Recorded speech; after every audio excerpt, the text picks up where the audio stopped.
Salam sejahtera dan selamat berjumpa lagi di dalam channel ini. Baru-baru ini, bekas Perdana Menteri ke-8 Malaysia yaitu Muhyiddin Yassin ada mengatakan bahwa mengapa Lim tidak terlibat dalam kes pengecualian cukai Yayasan Akal Bukhari, sedangkan beliau ketika itu ialah Menteri Kewangan. Dan Anwar juga ada mengatakan bahwa Lim tidak terlibat dalam apa-apa permasalahan. Namun pada hari ini, apa yang dikatakan Muhyiddin, LHDN adalah di bawah bidang kuasa Menteri Kewangan pada masa yang material yaitu pelantif adalah Menteri Kewangan ketika itu, dan secara semula jadi LHDN berada di bawah bidang kuasanya. Sehubungan itu, plaintiff sepatutnya memberi penjelasan mengenai perubahan keadaan berkaitan dengan perubahan kedudukan yang diambil oleh LHDN sebelum dan selepas Pakatan Harapan berkuasa pada 2018. Defendant seterusnya menyatakan bahawa dia sedar Kementerian Kewangan telah membenarkan rayuan oleh Yayasan Akal Bukhari sekitar 2021. Oleh itu, dia dibenarkan membuat inference dan membuat kesimpulan bahawa pengecualian cukai tersebut telah dibatalkan. Jikalau tidak, ia adalah tidak diperlukan untuk kelulusan diberikan oleh Kementerian Kewangan pada 2021, katanya Muhyiddin. Dan satu lagi isu yang mengejutkan pada hari ini, baru saja lebih kurang 10 menit yang lepas. Saya ambil daripada Malaysia Kini. Muhyiddin berkata, Muhyiddin mahu Lim membuktikan MOF tidak batal pengecualian cukai Yayasan Akal Bukhari. Wow, ini satu kejutan buat seluruh rakyat Malaysia. Namun sebelum saya meneruskan isu yang menggemparkan ini buat anda semua, mohon kiranya pertimbangkan, tolong tekan butang subscribe dan tolong sharekan video ini. Kita kembangkan channel ini. Terima kasih semua.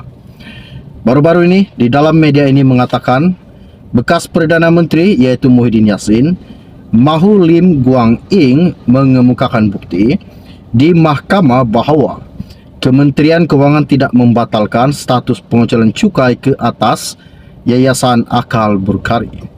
Dalam pernyataan pembelaannya terhadap saman Lim, Muhyiddin menyuarakan keraguannya berhubung kesahihan kenyataan kementerian itu pada bulan lalu bahawa bukan kementerian maupun pegawainya yang membatalkan status tersebut. Namun siapakah yang membatalkan status tersebut yang dikatakan Muhyiddin Yassin?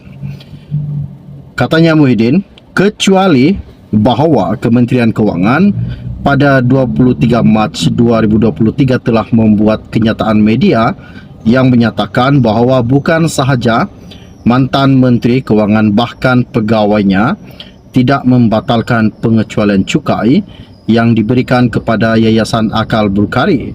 Defendant tidak membuat apa-apa pengakuan kepada peranggan 28 penyataan tuntutan tersebut.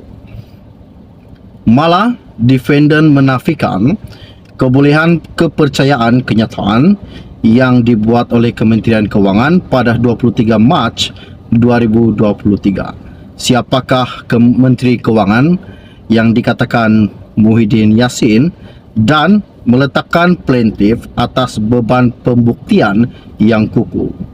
Katanya penyataan pembelaan yang difailkan peguam Muhyiddin yang dikatakan telah difailkan baru-baru ini yaitu semalam. Penyataan pembelaan Muhyiddin itu juga berhubung saman fitnah yang difailkan Lim terhadap beliau. Terdahulu bekas Perdana Menteri itu mendakwa Lim bertanggungjawab ke atas pembatalan status pengecualian cukai Yayasan Akal Bukhari milik hartawan yaitu Syed Mokhtar Al-Bukhari. Seperti yang telah dinyatakan bulan lalu, Kementerian Kewangan dalam kenyataannya menafikan salah seorang pegawainya telah meluluskan pembatalan status tersebut. Perdana Menteri Anwar Ibrahim juga ketika sidang parlimen berkata, tiada dan tidak ada rekod bahawa Lim yang telah melakukan pembatalan cukai Akal Bukhari. Wow, Namun pada hari ini, bekas Perdana Menteri ke-8 Malaysia ingin Lim membuktikan bahawa beliau tidak terlibat dalam apa yang dikatakan Perdana Menteri ke-10 Malaysia, iaitu Anwar Ibrahim. Berhubung perkara tersebut, Muhyiddin mendakwa kenyataan Anwar langsung tidak relevan. Wow. Sekali lagi saya katakan, Muhyiddin juga mendakwa kenyataan Anwar yang mengatakan bahawa Lim tidak terlibat adalah langsung tidak relevan. Ini salah satu tentangan yang amat-amat dahsyat yang kita akan dengar pada hari ini. Dan hanya untuk mengalihkan perhatian agar Lim tidak dipertanggungjawabkan atas tindakan Lembaga Hasil Dalam Negeri iaitu LHDN berhubung perkara tersebut. Kebergantungan plaintiff atas kenyataan yang dibuat oleh Anwar dalam parlimen adalah suatu pengalihan dan fail komple untuk mengalihkan perhatian daripada keengganan plaintiff untuk didapati bertanggungjawab bagi tindakan LHDN semasa dia memegang jawatan sebagai Menteri Kewangan, katanya.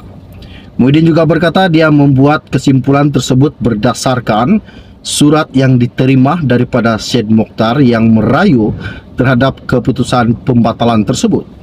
Katanya, Syed Mokhtar tidak akan membuat permohonan itu sekiranya LHDN mengistiraf status pengecualian cukai yayasannya yang diberikan oleh kerajaan pimpinan BN sebelum PRU 14 dilaksanakan.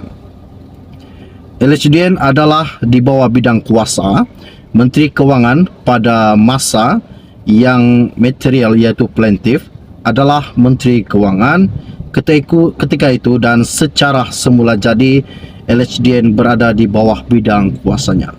Sehubungan itu, plaintiff sepatutnya memberikan penjelasan mengenai perubahan keadaan berkaitan dengan perubahan kedudukan yang diambil oleh LHDN. Sebelum dan selepas PH berkuasa pada 2018, defendant seterusnya menyatakan bahawa dia sedar bahawa Kementerian Kewangan telah membenarkan rayuan oleh Yayasan Akal Burkari sekitar 2021. Oleh itu, dia dibenarkan membuat inference dan membuat kesimpulan bahawa pengecualian cukai tersebut telah dibatalkan. Jikalau tidak, ia adalah tidak diperlukan untuk kelulusan yang diberikan oleh Kementerian Kewangan pada 2021, katanya Muhyiddin baru-baru ini. Dia membangkitkan segala isu-isu yang terpendam di dalam hati beliau. Bahawa jika memang Lim tidak terlibat, Muhyiddin mahu Lim membuktikan MOF tidak batal pengecualian cukai Yayasan Akal Burkari. Namun Anwar Ibrahim, Perdana Menteri ke-10 Malaysia, mengatakan bahawa Lim tidak terlibat dalam kes tersebut. Jadi hari ini yang mengejutkan lagi buat seluruh rakyat Malaysia, Muhyiddin sendiri mengatakan bahawa Lim tolong buktikan bahawa beliau tidak terlibat. Wow, ini satu kejutan buat seluruh rakyat Malaysia. Oke, baiklah, setakat itu info ringkas dari saya untuk anda semua pada hari ini. Jangan lupa tinggalkan komen anda, apakah yang patut dilakukan dan apakah yang harus Anwar lakukan terhadap kenyataan yang tular baru-baru ini. Setakat info ringkas dari saya untuk anda, kita akan berjumpa lagi. Salam jumpa dan salam kenal. Bye-bye.